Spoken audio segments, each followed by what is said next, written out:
సంతోషంగా ఉందండి. 3 జిల్లా అంటే పూర్వం విశాఖ జిల్లాలో పిల్లేసిన ఏకైక ఉద్యోగి అంబేద్కర్ గ్లోబల్ మిషన్ తరఫున అధ్యక్షుడు. అదేవిధంగా ఓకే రండి.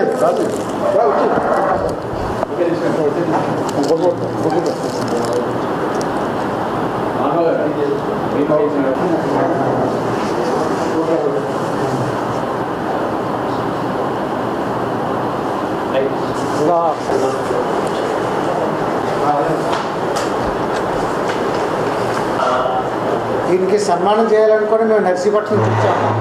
ఎందుకంటే ఈయన ఏకైక స్టీల్ ప్లాంట్ ఉద్యోగి, అందువల్ల ఈయన సన్మానం చేయాలని.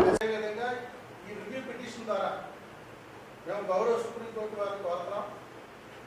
ఈలోపు సుప్రీంకోర్టు ఏదైతే చెప్పిందో ముందు 59 స్క్రూట్నీ అనంతరం మాకు డైరీ నెంబర్ మీరు నెట్లో print media ship yard SCST employees association general secretary Anil Kumar గారు, చివరి సార్ అనిల్ గారు పేరు, ship yard employees association general secretary.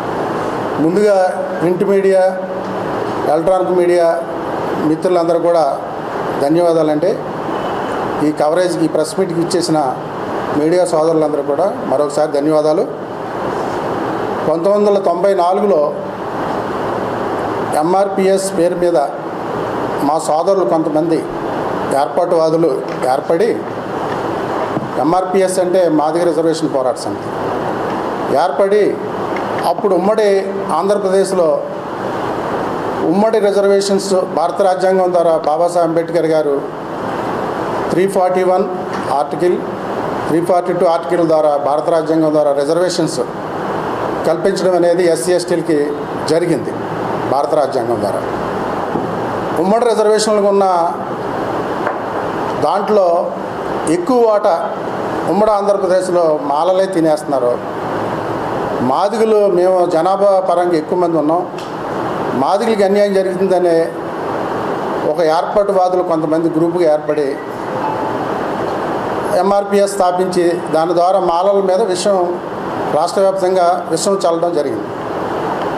అప్పుడున్న రాష్ట్ర ప్రభుత్వాన్ని ఇప్పటి ముఖ్యమంత్రి నారా చంద్రబాబు నాయుడు గారే, అప్పటి ముఖ్యమంత్రి 95లో అప్పటి ముఖ్యమంత్రి గౌరవ ముఖ్యమంత్రి నారా చంద్రబాబు నాయుడు గారిని మీద ఒత్తిడి చేసి ABCDలుగా SCలో ఉన్న 59 ఉపకులాలని 4 ముక్కలు చేసి ABCDలుగా వర్గీకరించడం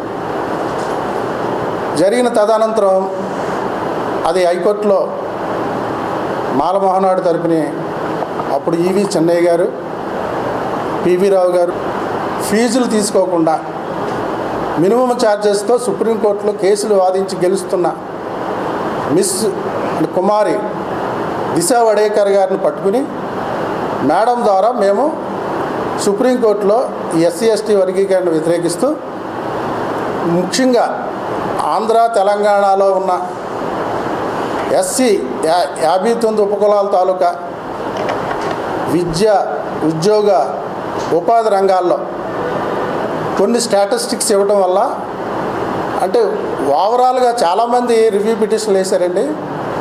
కానీ మేము doctor BR Ambedkar global mission తరపుని, ఒక ఆర్గనైజేషన్ తరపుని అంబేద్కర్ ఏదైతే బాబాసాహెబ్ అంబేద్కర్ రాజ్యాంగం ద్వారా ఏదైతే ఉమ్మడి రిజర్వేషన్ కల్పించారో ఆ ఉమ్మడి రిజర్వేషన్ కొనసాగించాలి. గౌరవ సుప్రీంకోర్టు 7 సభ్యుల ధర్మాసనం ఆగస్టు 1వ తారీఖు ఇచ్చిన తీర్పు 2004లో 5 సభ్యుల ధర్మాసనం ఇచ్చిన తీర్పుని పక్కన పెట్టి రాజ్యాంగంలో లేని 2 పదాలు వర్గీకరణ, క్రీమీ లేయర్ లేని పదాలని SC/STలకు ఆపాదిస్తూ రాష్ట్రాలు వర్గీకరించుకోవచ్చు, క్రీమీ లేయర్ కూడా అప్లై చేయండి, వాళ్ళకి అమలు చేయండి అనేది ఒక తీర్పు ఇవ్వడం అనేది రాజ్యాంగ విరుద్ధంగా మేము భావించి, దీని మీద ఎంతోమంది మహామహులు మేధావులందరితో చర్చించి దిశా వడేకర్ లాయర్ గారి ద్వారా మేము ఫైల్ చేయడం జరిగింది.